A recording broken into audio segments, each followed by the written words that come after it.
given me the honor to lead the Republican Party to victory this fall. We're going to do it. We're going to do it, folks. We're going to do it. I understand the responsibility of carrying the mantle, and I will never, ever let you down. Too much work, too many people, blood, sweat, and tears. Never going to let you down.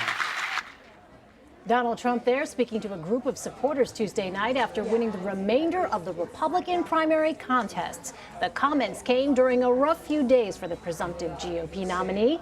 Here to talk about that is Washington Post reporter Philip Bump. Hey, Philip, how are you? Hello, I'm well.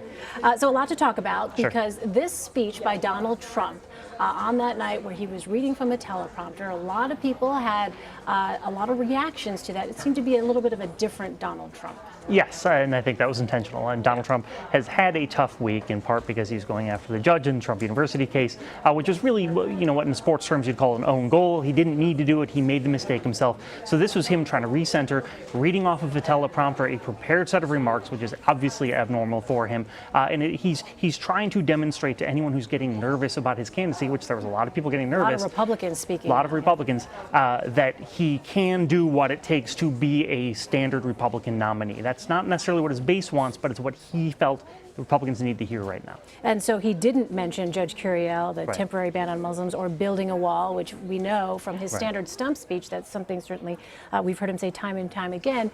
So what is your thought about the message discipline ability of Donald Sure. Trump? Do you think, in fact, the Donald Trump we saw is the Donald Trump we'll continue to see? I don't. I feel as though a lot of people put bets on him changing towards this more normal sort of politician before and lost those bets.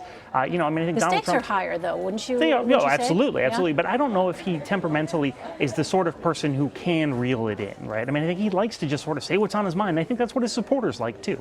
I mean, part of the problem here is that he's got a very strong, very condensed base of support that really likes him. They like him for talking and just saying things and being insulting. They like those things, right? He needs to expand past that if he wants to win. And I think he's sort of coming to terms with that. I just don't know if it's in his nature. So this is interesting, too. You wrote a piece in the Washington Post about Donald Trump's got political money problems. And Trump said today he did not see a reason to raise $1 billion for his campaign. That's a number that's been cited as a number that both Obama and Romney spent on their campaigns in 2012. But what is Donald Trump saying? Because, in fact, during the primaries, he got a lot of press coverage. He talked about the fact that the spotlight essentially follows him. People know who he is, know what he's about. Why do you think that strategy might not work in a general? Yeah, I mean, it is a very telling indicator that Donald Trump isn't quite prepared for the differences between the primary and the general when he says something like that. The general election is all one day. There's not this hopscotching across the country, going to Iowa, spending a day there, going to New Hampshire the next day. You have to get everything, all your ducks in a row ready at that point in time. And that means you need to spend money on TV ads and spend money on mail in places where people are going to be voting, but you don't have a chance to get to. And it takes a lot of money to do that. He has said that he wants to pay his own way. He said that all through the primaries. Now he's accepted that he's going to raise money. I think part of it is that he's a little nervous about how much he's going to raise. And he's a master of setting expectations, going back to the judge in the Trump University case, and I think that's part of what he's doing here. So what do you think he's up against here? If he's not able to get his fundraising numbers up, what is he going to be facing against Hillary Clinton? Well, Clinton, obviously, she's had a fundraising operation essentially since 1991. I mean, she has been doing this a long time. She's got a huge network. She's got a skilled staff that can raise money. And I think one of the ways that campaigns use money is to put the other campaign on the defensive.